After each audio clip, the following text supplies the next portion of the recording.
thank you all for returning to another video. My name is Raven, and today I will be discussing a few of my favorite books of 2020. So we're halfway throughout the year, and I've seen the trend on YouTube to do a mid-year wrap-up. So I decided to do one as well. So the books that I've read so far, there are a lot of different genres. We have thriller. I've read horror this year. I've read a lot of science fiction, and of course fiction. So yeah, if you're interested in the books that I plan on reviewing, then stay tuned. Best-selling author Stephen King. You should know Stephen King. He's written books like It and various other scary novels. This is my very first Stephen King. I really wanted to read something of his, so I decided to pick up The Long Walk because it was highly recommended on Amazon. So this book follows a 16-year-old boy named Ray Garrity, and he joins a competition called The Long Walk, of course.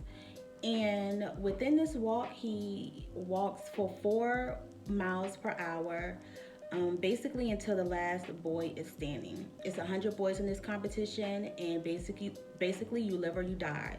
So if you don't make it within this walk, you can get shot and killed, and you just don't go back to see your family. So yeah, so this is a novel. It's really a terror. I was really scared for Ray this whole time. I was really nervous. I enjoyed the characters in this book, and I will give this book, I would say a 4 out of 5. And if you're into dark books, or if you're into like books with a dark twist, pick this up. Next we have Terry McMillan's It's Not All Down Here From Here. This is a African American literature. It's a feel-good book, and I absolutely love this. Terry McMillan is a very popular author. She's written books like Waiting to Exhale and How Stella Got Her Groove Back. This book follows a 68-year-old woman and shows her life as getting older, her challenges, her obstacles, her family life, her friendships, and why to be grateful and getting older. And it's not all downhill from there. So yeah, if you're interested in a feel-good novel and you love Terry McMillan's work or her movies, I would suggest picking this book up. This book is about 350 pages.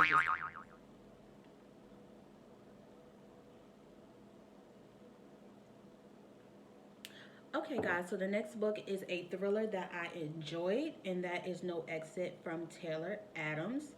I really love this book. This book follows a woman named Darby Thorpe. She's on her way to visit her mother in Utah. Her mother is dying, so she is adamant of getting there, but she runs into a snowstorm, which forced her into a rest stop. This rest stop already has around, I believe, like 4 or 5 different people there. And while she's outside looking for cell phone service to let her mother know that she's going to be late, she sees a little girl in the back of a car in a cage.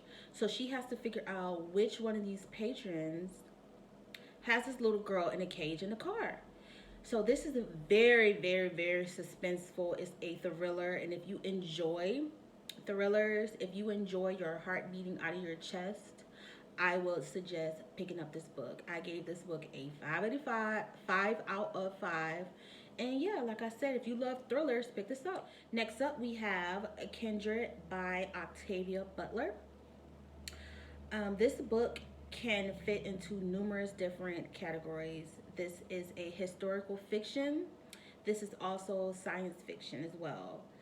Um, Octavia Butler has increasingly became one of my favorite authors. I love her writings, and this is my first book I've read of hers, and I gravitated towards um, Parable of the Talents and Parable of the Sword. I got both of those books, and I will do a review on those in a different video, but I digress.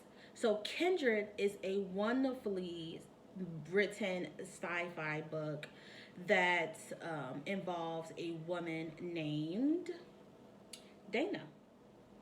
So Dana is a modern day woman living in modern day America. She happens to move into one of her family's old generational homes, and once she moved there, something like a time warp happens to her, and she gets pulled back into the antebellum South. So, if you love books on time travel, if you love science fiction books, or even if you, I believe that this book is like a historical fiction book as well. So, like I said, this book can fit into different genres. So I enjoy science fiction, I enjoy historical fiction and sci-fi. So yeah, if you really enjoy those types of books, pick this book up. Octavia Butler has quickly became one of my favorite authors, and yeah, she's next to Alice Walker and Maya Angelou in my opinion. So pick this book up if you want a classic book by a African American female writer who writes science fiction. Yeah. Next up, we have a classic from Ursula Le Guin. This is a classic sci-fi novel. I was researching popular science fiction books to read, and I came across a recommendation for this book.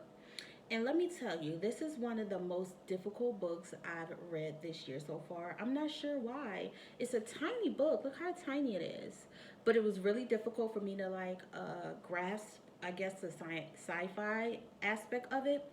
So halfway through the book, I did listen to it on audiobook. And if you ever have any trouble getting through a book, or if you want to finish it faster, I would suggest getting the book on the audiobook. So yeah. Okay, with this book, I'm going to read the synopsis on the back to give you a better understanding of this book. In a world racked by violence and environmental catastrophes, George Orr wakes up one day to discover that his dreams have the ability to alter reality. He seeks help from Dr. Haybar, a psychiatrist who immediately grasps the power George wields. Soon, George must preserve reality itself as Dr. Haber becomes inept at manipulating George's dreams for his own purposes. So, yeah, so George Orr has dreams that alter reality. He seeks help from a doctor. The doctor starts to manipulate him and use it for his own purposes. So, yeah, this was a very popular science fiction classic. And after I read this book, after I listened to it on the audio, which is much better, after I listened to it on the audio, I did actually go and watch the movie. I love black and white movies, so yeah, this is a movie adaptation to this book, and I will suggest reading The Late Heaven on audiobook as well as watching the movie. So next we have Any Way the Wind Blows by E. Lynn Harris. I enjoyed this book because it opened up my mind to different viewpoints, I guess. So this follows behind the main character, Yancy. She's like the Beyonce in this era. She's a singer, a mega pop star. But she was once left at the author. Well, I keep saying author. She was once left at the altar by a man named John Henderson. Now, John Henderson, he's famous in his own right, but as a sports agent. And he is down low. He's bisexual. So, Anyway the Wind Blows is a song that Yancy wrote about her experience being with a man that's on the down low. And this book goes back and forth between the thoughts of Yancy and then the thoughts of John. So yeah, it's Pride Month, so I decided to put this book in there. If you want to read something out of the norm for you, but it's really good. This book came out in 2001, so it's kind of a classic. So yeah, I really enjoyed this book, and I do recommend it. I give this book, let's see, a 4 out of 5. Okay, guys, if you haven't heard of The Seven Husbands of Evelyn Hugo by Taylor Reid, then you must be living under a rock. This book is very popular and is recommended by everyone on BookTube. This book follows a woman named Evelyn Hugo in her life as being a Hollywood actress. She never gives interviews, but she sought out um, a journalist named Monique to interview her, uh, to give her a one of a kind interview. So within this book, you see twists and turns of her life, all of her seven husbands, what she did or what she gave up to be an actress, and it has a plot twist at the end that I didn't see coming. I love this book, and it has a African American lead character. So if you care about that, pick this up. I give this book a 5 out of 5, just like everyone else. Okay, guys, so this is the final book that I'm going to be suggesting that you guys read, and that is Pretty Girls by Karen Slaughter. This is also another book that is very popular here on BookTube, and I just picked it up within the last couple of months.